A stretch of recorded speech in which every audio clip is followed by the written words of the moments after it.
Olá, tudo bem com você? Seja muito bem-vindo, seja bem-vinda ao canal do professor Roberto Conceição. Hoje, terça-feira, dia 26 de janeiro, estamos aqui iniciando nossos trabalhos desse dia maravilhoso e que seja um dia abençoado para você e toda a sua família. Quero o meu bom dia aqui embaixo, hein? Não esqueça! Olha só, gente, no vídeo de hoje nós vamos falar sobre Bolsa Família e as mudanças que já estão acontecendo em janeiro. Tem declaração importante do Bolsa Família pelo ministro Onyx Lorenzoni. Vamos falar também sobre o auxílio emergencial e dentro do auxílio emergencial, gente, nós temos novidades aí sobre a questão da prorrogação. Tem declaração do Bolsonaro ontem, quando ele fala ali com seus apoiadores, quando ele chega lá em Brasília para trabalhar, ele fala muito com os apoiadores, ele deu declaração importante ontem.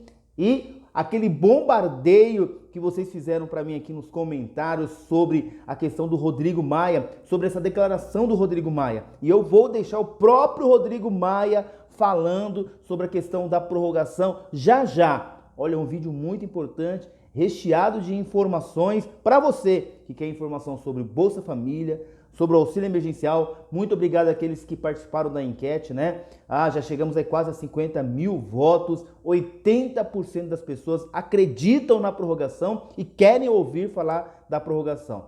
E, gente, que realmente Deus possa te abençoar. Vamos lá? Vamos lá? Vou precisar muito da sua participação nesse vídeo, porque a sua participação aqui nos comentários nos ajuda a trazer mais conteúdos e a buscar informações. Pode colocar aqui qual é o seu estado, qual é o seu município, como está aí, se você acredita ou não, as suas dificuldades que você está em relação ao Caixa Tem, enfim, coloque aqui que nós vamos investigar e trazer informações para vocês, tá bom? Como essa que eu vou falar agora. Hoje, terça-feira, dia 26, o NIS Final 7 recebe o Bolsa Família. O Bolsa Família original. Coloca para mim aqui como que está o valor do seu Bolsa Família, se deu tudo certo, NIS Final 7. Ontem foi NIS Final 6 e NIS Final 7 hoje, amanhã NIS Final 8. E aí, esses NIS já começam a receber também pelo Caixa Tem. Você conseguiu receber pelo Caixa Tem ou você ainda recebeu pelo cartão? Coloca aqui no aplicativo, nos comentários para mim. Por favor, se você que é do Bolsa Família, conseguiu receber pelo Caixa Tem, ok? O aplicativo, ok? Bom, além dessas mudanças do NIS Final 6, 7 e 8 que recebe pelo Caixa Tem, o ministro Onyx Lorenzoni deu uma declaração que estaria pronto já o Bolsa Família, um novo Bolsa Família, e que seria apresentado agora no final de janeiro. É uma informação importante, apesar que o Onyx Lorenzoni, ele às vezes não cumpre, às vezes não, né? A maioria das vezes ele não cumpre as datas, né, ministro? Então, vamos ver se realmente até o final do mês é anunciado o novo Bolsa Família. Eu acredito, eu tenho falado inclusive aqui com o meu pessoal, eu acredito que até o final do mês, o governo vai anunciar um pacote, incluindo o novo Bolsa Família no final do mês agora de janeiro. Deve ter esse novo pacote, tá? Por conta que a partir do dia 2 já temos novo presidente da Câmara, né? Então, essa é a informação para o Bolsa Família. Em relação ao auxílio emergencial, olha só, daqui a pouco eu vou soltar o vídeo do Maia, tá? O presidente ontem deu uma declaração quando perguntaram para ele sobre a questão do auxílio emergencial. Ele disse, converse com o Paulo Guedes. Então, esse converse com o Paulo Guedes, ele disse, olha, se o Paulo Guedes liberar, tá tudo certo. E o Paulo Guedes já tinha dado declarações que se tivesse uma segunda onda, é certeza o auxílio emergencial, a prorrogação do auxílio emergencial. Inclusive, nós já estamos nessa segunda onda, não sei como está o seu estado, mas aqui no estado de São Paulo, a partir das 8, só atividades essenciais, voltamos para a fase vermelha, né? Então tá bem complicado aqui em São Paulo. Então o Paulo Guedes disse o seguinte, olha, pelo menos mais 1 ou 2 meses estaríamos garantidos. Vamos aguardar, né? Eu acredito que dentro desse pacote que deve acontecer até o final do mês agora, tá? Deve ter aí a prorrogação, gente. Não é possível que o governo vai deixar para o Congresso. Tem vários projetos de leis e o Congresso já está se manifestando, já se manifestou a favor. Tanto o futuro presidente do Senado e o futuro presidente da Câmara dos Deputados, que substitui o Rodrigo Maia e que o Rodrigo Maia já deu a declaração Vou deixar o Rodrigo Maia falar para vocês aqui. Em relação à prorrogação do auxílio emergencial, você vai se surpreender. Antes disso, se você que é novo por aqui, clique no botão vermelho, se inscreva no meu canal, ative o sininho, aqui você fica por dentro de tudo. Botão vermelho aqui, se inscreva agora, me ajude a levar esse conteúdo para mais pessoas, tá bom? Fique agora com o Rodrigo Maia e veja o que ele diz quando ele é questionado sobre a prorrogação do auxílio emergencial, o novo auxílio emergencial. O Maia, que não pautou a MP1000, agora me parece que está totalmente a favor. Dá uma olhada. Boa tarde, presidente. Presidente, o que se fala agora nos últimos dias, e cresceu bastante a discussão a respeito da criação de um novo auxílio emergencial em função aí do repique do novo coronavírus, da crise e da pandemia, e cada vez é mais forte entre as lideranças partidárias a convicção de que, de fato, haverá necessidade de se criar um auxílio emergencial, seja ele ampliando o Bolsa Família ou criando um outro modelo. Na semana passada houve uma certa crise em função da afirmação do Lira e até mesmo do senador Rodrigo Pacheco, resgatando essa possibilidade de a criação do auxílio emergencial colocar em risco o teto de gastos. Eu queria saber do senhor se o senhor compreende que é inevitável a criação desse novo auxílio e se a criação desse auxílio nesse ambiente que se vive agora não colocaria em risco, de fato, o equilíbrio das contas. Bem, eu acho que esse é um debate interessante, né? Porque as pessoas às vezes têm dificuldade de compreender qual é o papel do teto de gastos no Brasil, né?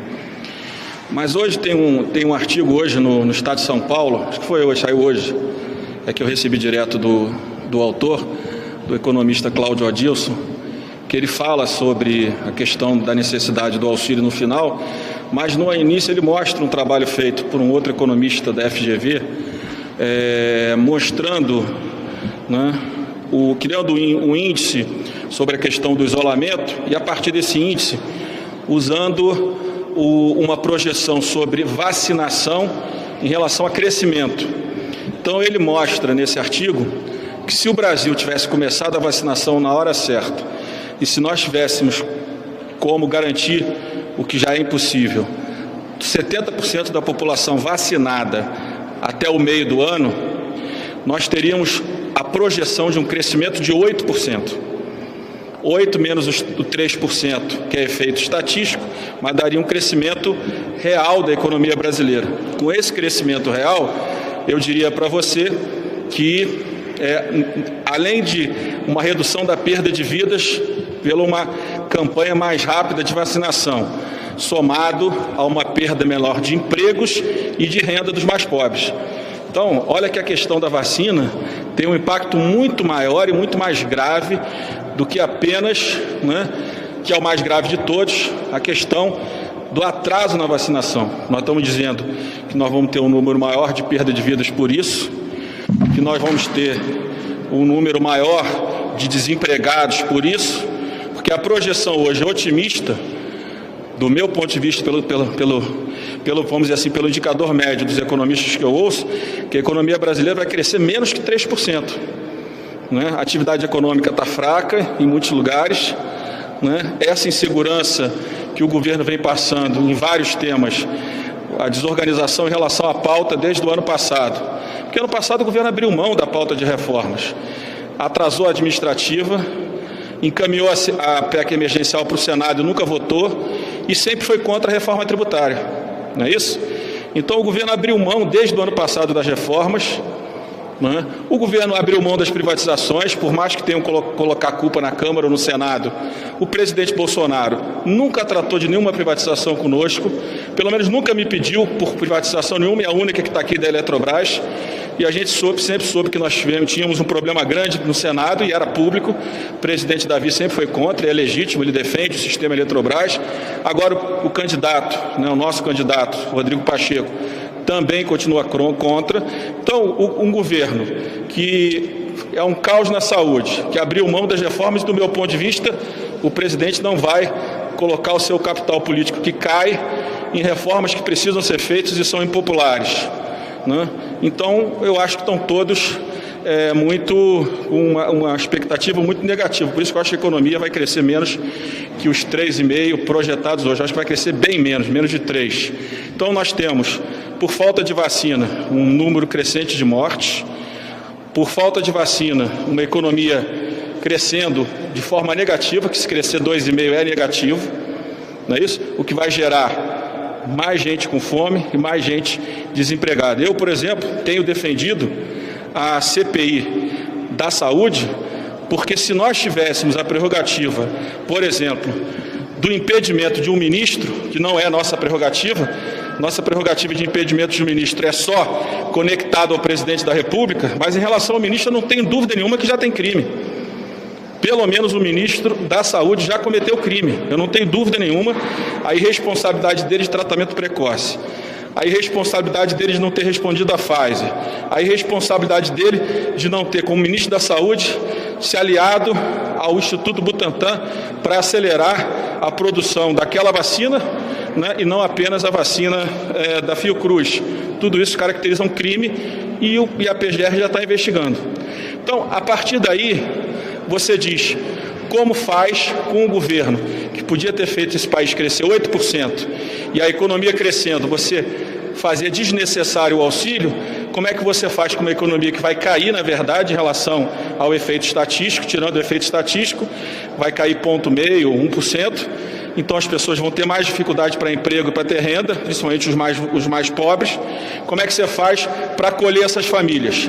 Porque certamente alguma solução vai ser dada. Pela PEC emergencial, você tem que lembrar que o teto de gastos já tem um furo pelo descasamento da inflação do INPC para o IPCA de uns 20 bi. A desoneração mais 5, não é isso? Dá 25. E o salário mínimo mais 4, dá quase 30 bi. Então você vai precisar de um espaço de 30 para ajustar, com algum ajuste na questão salarial de previdência, que veio um pouco inchado, então vai precisar de 20. E para um programa você vai precisar de um espaço de mais 20, 30. Eu acho que se o governo tivesse ouvido o parlamento de que a gente precisava ter andado na emergencial depois da eleição e no mês de janeiro, talvez todos entendessem que mesmo um auxílio provisório de 3, 4 meses, mesmo fora do teto, poderia ser aceito pela sociedade e pelos aqueles que investem no Brasil. Mas como nós não temos nada, fica todo mundo querendo saber como é que o Brasil é viável, né, fazendo mais um aumento de despesas extraordinárias.